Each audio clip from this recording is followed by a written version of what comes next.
This is Steve Melendrez, illustrator, sculptor, model maker for the Natural History Museum in Los Angeles for 15 years. Been an educator for over 15 years now. College level, elementary, middle school.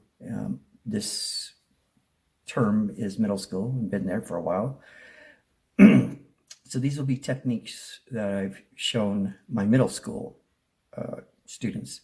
Now I'm going to be showing the watercolor sketchbook, I would say, for 2021, the first page, which has insects and wood around. Like I kind of generated a wooden frame with a booklet like it's on top. But anyway, I'm going to be demonstrating because it's not finished on the bottom, so how I'm going to do the wood grain there. And then I'm going to use another unfinished, maybe 4 wood panel illustrations that I was showing how to do wood grain texture to my middle school. So I'm going to do a demonstration on that also. Okay, so this is the painting I'm going to be demonstrating. This is the area I'm going to be working, showing the demonstration. And those are the insects that eventually I'll be showing the technique. So I'm going to get a closer viewing of the wood grain. This is what happens when one drop hits your your work. It just hit that and just wiped out a lot of work. Anyway, I'll have to go back in that eventually. Now, when I zoom in, this is like looking at it under a magnifying glass. Now, I don't know if you can see this, and I'll zoom in. This is kind of an area here that's unfinished. And you can see I have some variations in color, some line work, which I'll go over. And you can see this area right here is much darker, and so is this. And this is what I'm trying to achieve. So I'm just going to slowly build up the color. Now, I don't know if I mentioned this in other videos, but try to make your water as clean as possible. And you can just see I'm not really thinking about it too much. I may be thinking about the dark and light. But that's kind of what I was been trying to explain before. I'm doing this random work. And as I'm going, I'm looking for little things that pop out to me. Now they may not pop out, and I'm going to try to zoom in just a little bit more so you can see what I'm talking about. So I'm looking at right here, it's a little darker than these. So I'll just kind of barely touch it. I could go darker in some areas. I can make a little streak coming in. And sometimes it's dry brush, which means there's not enough paint or water. That helps. That gives some kind of illusion of wood texture. So don't try to wipe out some of those random mistakes that you think, oh, random, it's like, oh, I shouldn't have done that. No, just go right through it. Now, this is kind of where I would be teaching the elementary students. Again, I have to emphasize, keep your water clean. If your water gets muddy, your paints will get muddy. And, it just affects that.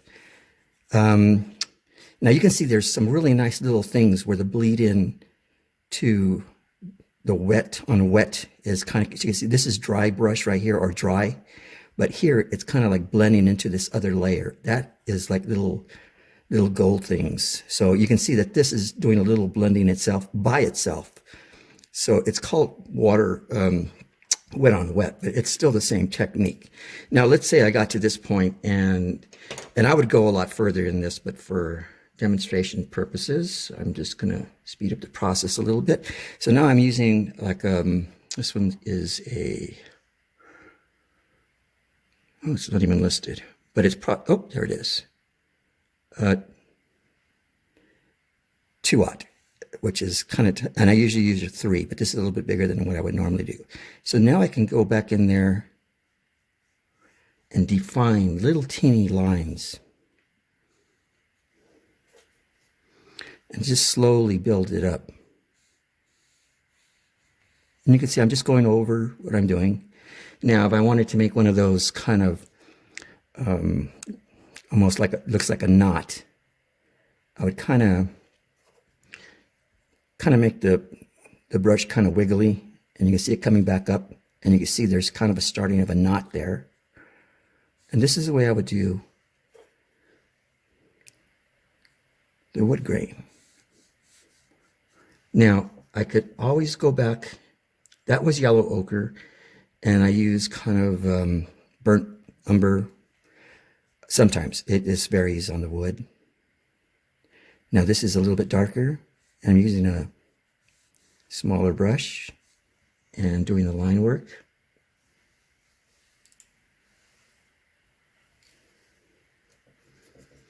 Like I said, I'm just doing the demonstration. I'm not going to completely finish this. So I'm going over that little wood grain pattern here. And I'm just slowly building it up.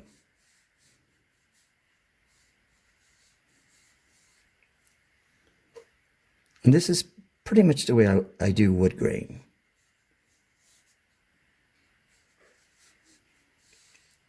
And that randomness is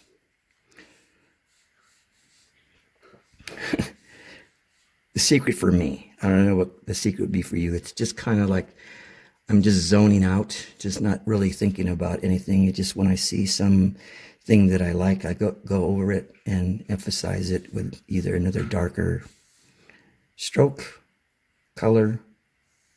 Anyway, so this is the wood grain. So this is my demonstration for my students on the wood grain texture. And I have kind of the illusion of water on this. Now, I'm going to explain how this works because I just did a demonstration on the other wood. So maybe this is maybe same type of wood, but just different wood grain patterns. So the way I usually do this, because water does not just have circles. If you were to just get water in your hand and splash it on a table and look at it, it would have all kind of interesting little shapes and small dots and amoeba looking things. And that's what it looks like naturally. So what I would do is just a real small pencil line on some of these just to do something off. But the pencil line is done really super light, just so barely enough so I can see it. Now, what I'm going to do is get a brush, not wet, damp, and I'm going to figure out where a highlight is. And I'm just going to come in here and pull the color out in certain areas. And that will give kind of a reflection of water. Then I will come in with that burnt umber, raw umber, and with a super fine brush, I would do kind of an outline of these. So it kind of defines the edge, kind of almost like a shadow. Now when I blow this up, again, let me kind of emphasize that this is probably the way you would look at it from your eyes, just looking at it straight. But when I blow it up, it's like you're looking at this thing with a magnifying glass. So you can see what I'm doing here is you can see the light coming in here and you can see the cracks. And then sometimes I bring the color straight in. Sometimes I curve them depending on how thick the water drop is. But just so you can see from close up, same wood grain textures and patterns. Again, there you can see the lines coming in the way I was demonstrating here, and it's slowly growing as it's coming down. But you could also see the pencil lines from where I'm going to make the water drops. So so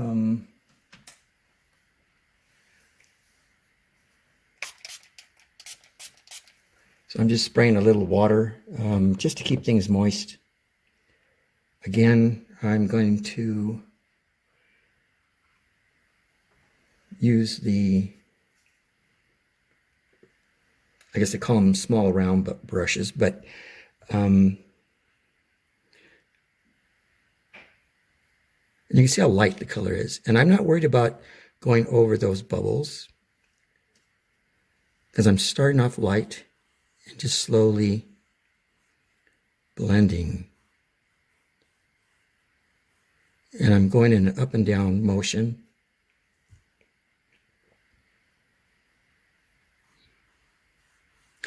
And again, I have to, a disclaimer.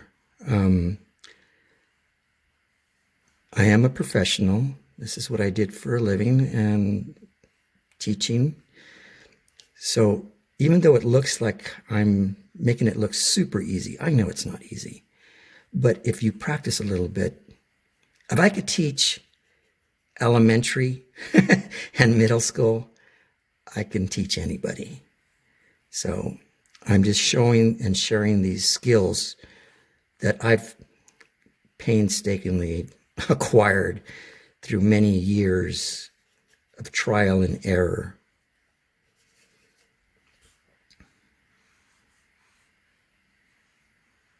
And you can see I'm not really thinking about what's happening. I'm just kind of going with the flow. And just like the rock formations, I'll see something that will catch my eye. And from there, I will expand on it.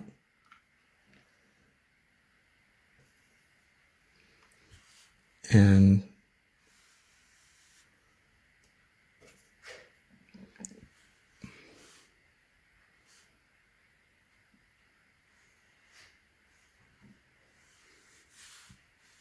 now, if these lines are too bold, which I could tell they already are, that is when the blending comes in. That's a better line. Now, it's hard to judge how much paint is on your brush until you put it down. But if you do see it being way too dark, which these are definitely, and just like the rock formation, I can blend these things out and make them. Now I'm using a small brush here, but that's because I can get control. And you can see I'm just blending it out, so it's not so bold. Now, if it was super bold, like way over the top, that would just bother me. I would use a larger round brush and blend things out. Now you have to understand, again, this is as if you're painting this under a magnifying glass. So you're seeing things that you wouldn't normally see, that your eyes wouldn't be able to see. So this phone is great, but it also shows a lot of the mistakes and how things work. Okay, so that's pretty much what it is. Let me see if I can pull out. Now this thing is so tiny.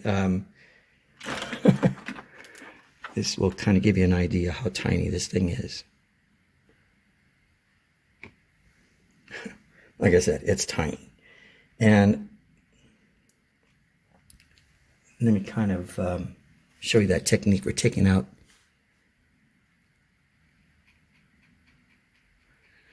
Just a damp brush. And I'm pulling out the color. And you can see, that's all it is. This is like almost microfine that you wouldn't be able to even to see. But again, this is how this technique works.